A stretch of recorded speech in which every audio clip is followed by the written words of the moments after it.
बात बिहार की। बिहार में नीतीश कुमार और बीजेपी के अलग होने के बाद से ही 2024 को लेकर कई तरह के कयास लगाने शुरू हो चुके हैं।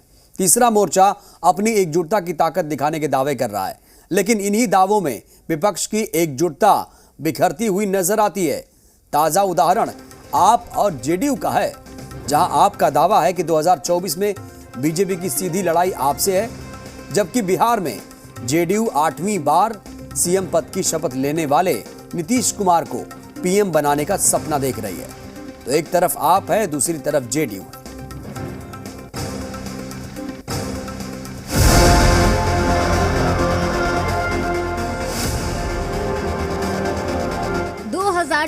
के आम चुनाव, जिसमें अब 2 साल का भी कम समय रह गया है, जिसके लिए अलग अलग तरीकों से ही सही पार्टियों की तैयारियां भी शुरू हो गई हैं। लेकिन बात बार बार इस मुद्दे पर आकर रुक जाती है कि आखिर बीजेपी के ट्रम्प कार्ड और देश के प्रधानमंत्री नरेंद्र मोदी का विकल्प क्या है।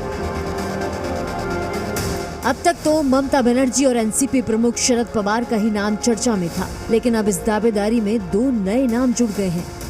बिहार के सीएम नीतीश कुमार और आम आदमी पार्टी के संयोजक अरविंद केजरीवाल का। बिहार में जब से नीतीश कुमार ने बीजेपी का साथ छोड़ा है, राजनीतिक गलियारों में इस कदम को मास्टर स्ट्रोक का नाम दिया जा रहा है। जेडीयू के कई नेता नीतीश के इस कदम से इतने खुश हैं कि उनमें सीएम नीतीश में अब पीएम नीतीश नजर आ रहे हैं। जी हां, जेडीयू के अध्यक्ष ललन सिंह ने हाल ही में एक इंटरव्यू के दौरान कहा कि नीतीश कुमार विपक्ष की ओर से पीएम पद के लिए मुख्य दावेदार नहीं है, लेकिन अगर बाकी दल चाहें तो नीतीश कुमार को विपक्ष की ओर से प्रधानमंत्री पद के लिए एक विकल्प के तौर पर चुना जा सकता है, यानी वो पीएम बनना चाहते हैं। लेकिन बाकी दल अगर उस नाम पर मोहर लगाते हैं, इसका साफ मतलब है कि नीतीश कुमार को पीएम पद की दावेदारी के लिए फिलहाल विपक्ष की हरी झंडी की जरूरत होगी, और इसके लिए नीतीश जल्द ही दिल्ली भ्रमण पर भी निकलने वाले हैं। नीतीश कुमार का ध्यान 2024 के लोकसभा चुनावों के लिए विपक्षी दलों को एकजुट करने पर है, और वो अगले हफ्ते बिहार विधानसभा में विश्वास मत के बाद बाकी दलों के नेताओं से मिलने के लिए राष्ट्रीय राजधानी का दौरा करेंगे। लेकिन जिस दिल्ली के दौरे पर सीएम नीतीश कुमार जा रहे हैं, उसी दिल्ली में 2024 का एक और दावेदार अपनी रणनीति तैयार करने में जुटा हुआ है, और वो है आम आदमी पार्टी और उसके संयोजक अरविंद केजरीवाल। दिल्ली में दोबारा और पंजाब में शानदार जीत हासिल करने के बाद आम आदमी पार्टी भी अर्जुन की ही तरह 2024 के आम चुनावों वाली मछली पर निशाना साधने की तैयारी कर रही है। और शुक्रवार को मनीष सिसोदिया के घर सीबीआई की रेड के बाद तो आम आदमी पार्टी की जुबान पर ये बात खुलकर सामने आ गई, यानी 2024 की दौड़ में अब आम आदमी पार्टी भी खुद प्रबल दावेदार बता रही है।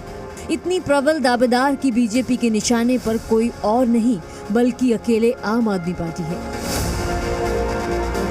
गौर करने वाली बात यह है कि भ्रष्टाचार के आरोपों से घिरी कई पार्टियों ने ऐसे ही दावों का इस्तेमाल किया है।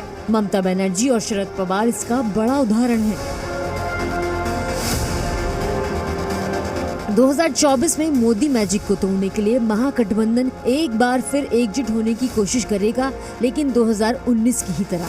जैसे ही 2024 में प्रधानमंत्री पद के लिए दावेदारी की बात आती है, विपक्ष के पास कोई विकल्प होता ही नहीं।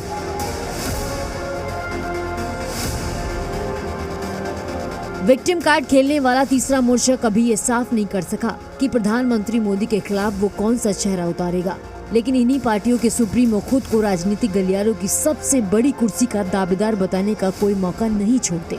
ऐसे में तीसरा मोर्चा 2024 तक कितना इकट्ठा रह पाता है, बड़ा सवाल है। ब्यूरो रिपोर्ट, जी मीडिया।